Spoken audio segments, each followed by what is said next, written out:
lovelies, I thought it was about time I did an updated Q&A video. I went onto Twitter and asked you guys for your questions. I got this from Urban Outfitters the other day and I love it. I'll link it in the down bar like I always do. Let's do this. What's your favourite Starbucks drink? At the moment it would have to be a caramel latte. If you could be any form of potato, which would you be? I would be mashed. I love a bit of mashed potato. Mashed potato with pie and gravy. I would probably be mashed sweet potato with sweet chilli sauce in, and you leave the skins on the sweet potato as well and it just gives it that little edge. It's so tasty, try it out. If YouTube and blogging wasn't your main job, what would you have liked to do instead? I really dislike education. I don't like education whatsoever, so I guess it would be kind of tricky for me to go back and study. But say if I liked studying, then I would love to do some sort of course on food and nutrition because I just love learning about that stuff. That would be kind of cool to do. When I was younger I wanted to be a fashion designer. I did textiles and fashion for a lot of years at school and it kind of took the fun out of it for me. Who's your favourite musician? Like most people, I don't just have one. Off the top of my head, I would say Fleetwood Mac, 30 Seconds to Mars. I've got their little logo tattooed on me, so I guess I have to like them to some extent. Who else? Oh, Ben Howard, Bon Iver. I love a bit of Desiree. I know I'm gonna have missed some people out, so in the down bar I'll put a little playlist together of some people that I know I've probably missed out, and I'll put some of my favourite songs and stuff. So have a look in the description box. Are you thinking of getting any more tattoos? Do you ever get negative comments about having band related tattoos? I only have one band tattoo. Nobody's ever said anything negative about it. There's a part of me that kind of wishes I don't have it anymore. I'm just being honest. One night I decided, yeah, I'm gonna get that, and the next day I got it. Whereas all my other ones I really thought about for a long time. It's not that I don't like 30 Seconds to Mars anymore, it's just I kind of don't like having it there. As much as I love mine, tattoos aren't really me anymore.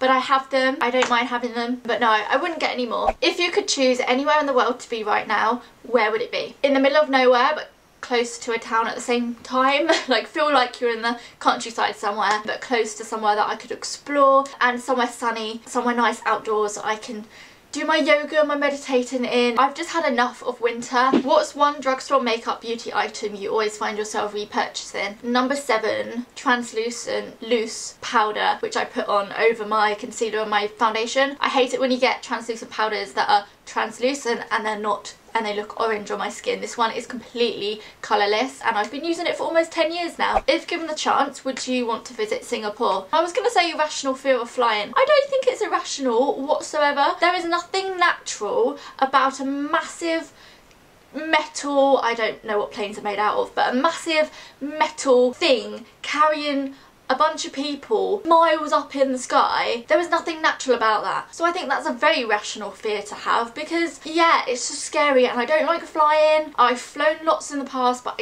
I don't like it because I feel like if the plane was to crash, then that would be it for me and it just scares me. I mean, I would love to go to Singapore, but it's just the thought of flying. If I could click my fingers and be there, yes. What can't ever be missing in your fridge? That is a really good question. I'd say almond milk because you can do so much with that. You can have it on your cereal, you can make pancakes with it, you can make porridge with it, you can have it in your tea and your coffee. I have it in smoothies. So yeah, without my almond milk, I would be pretty screwed. But then I couldn't just live with almond milk and nothing else in my fridge.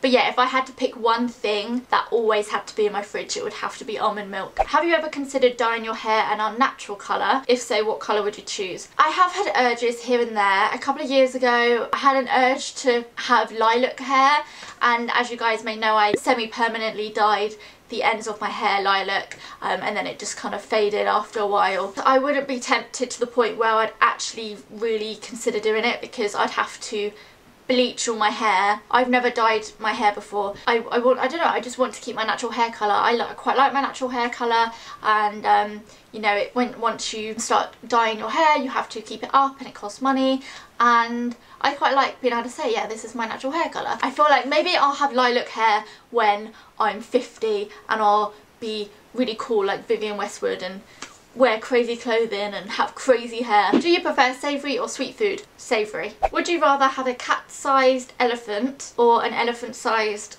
cat. I don't like cats. I'm sorry for any cat lovers out there, but I don't like them. So I'd have to say a cat-sized elephant. It would be like having a micro elephant, like, you know, you get micro pigs. So you have your own little elephant, and elephants are really intelligent and just so cute. So yeah, I'd have a little cat-sized elephant. Favourite songs at the moment. Right, let's go onto my Spotify. I've been loving Aiden Knight, Dream Team.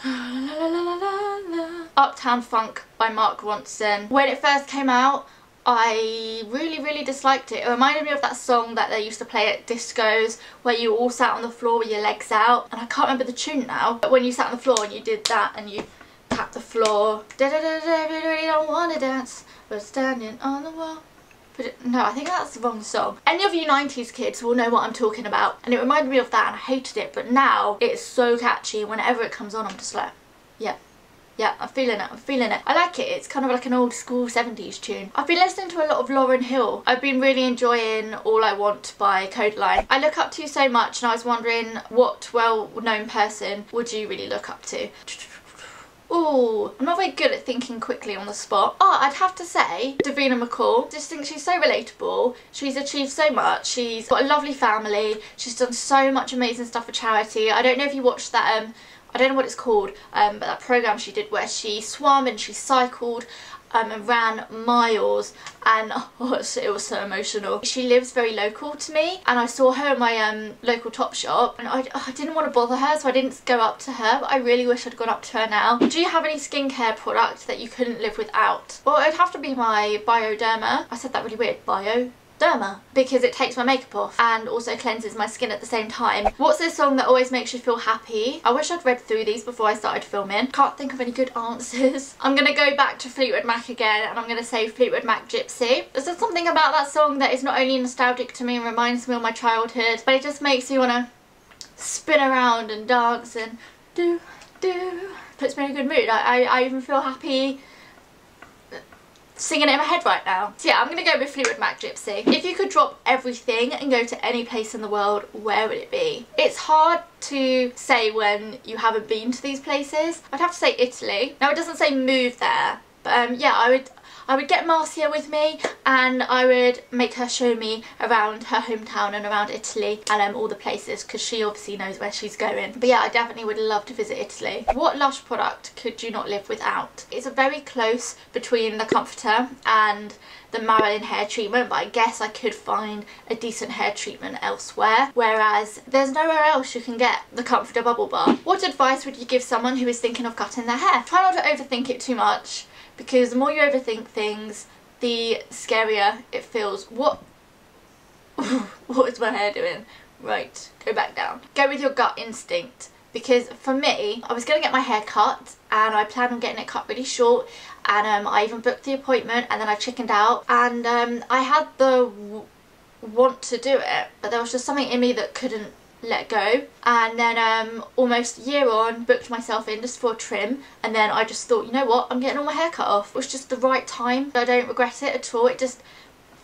It felt right. So if in your gut you're thinking crap, maybe wait a little bit. In terms of when you get your hair cut short, I think the best thing to do, prepare that maybe for the day you've had your hair cut you might freak out because maybe the hairdresser's not styled it how you like it. Do it on a day where you haven't got anything to do, so you can go home and you can have a play with it yourself. You can straighten it, curl it, go onto YouTube, look up some short hair tutorials, just have a little play with it and get used to it. That is my advice. I hope it helped. What's the first thing you do daily? Excluding having a wee and cleaning my teeth, I would drink a cup of water, and then I would make myself some nice warm lemon water and ginger. Why do you not classify yourself as vegan if you don't eat meat/dairy products and you use cruelty-free items? I don't eat any animal meats anymore. I've not eaten meat for almost 2 months now, but I do choose to still eat salmon because I genuinely enjoy eating salmon, and there's a lot of benefits you can get from fish that you can't get from plant-based products. Yes, you can get plant-based omega-3, but it's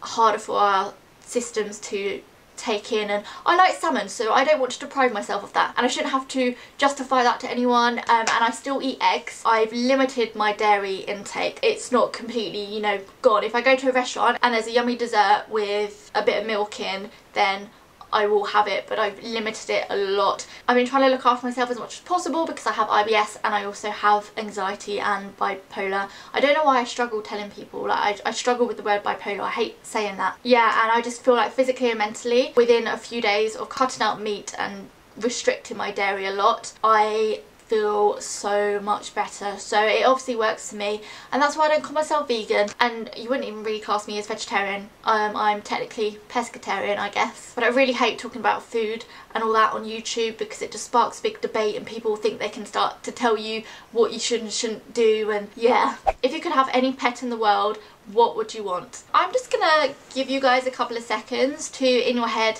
think what it might be, because I'm sure loads of you can guess what pet I would get if I could have a pet in my flat.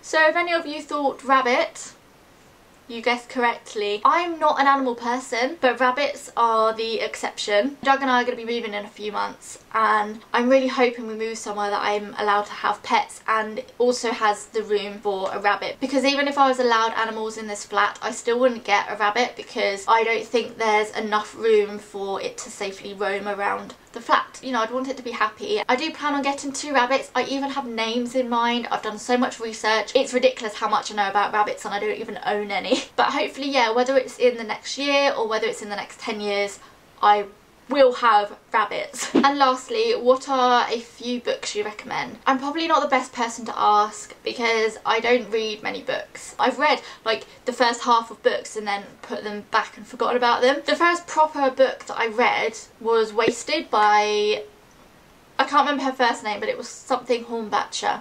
Or Hornbach, something like that. And that's a really, really good book. I hate to say it, but I loved The Fault in Our Stars. It was the first book to ever make me cry. And I also really liked Looking for Alaska. But that's it. I hope you enjoyed this Q&A, and I will see you in my next video. Mwah.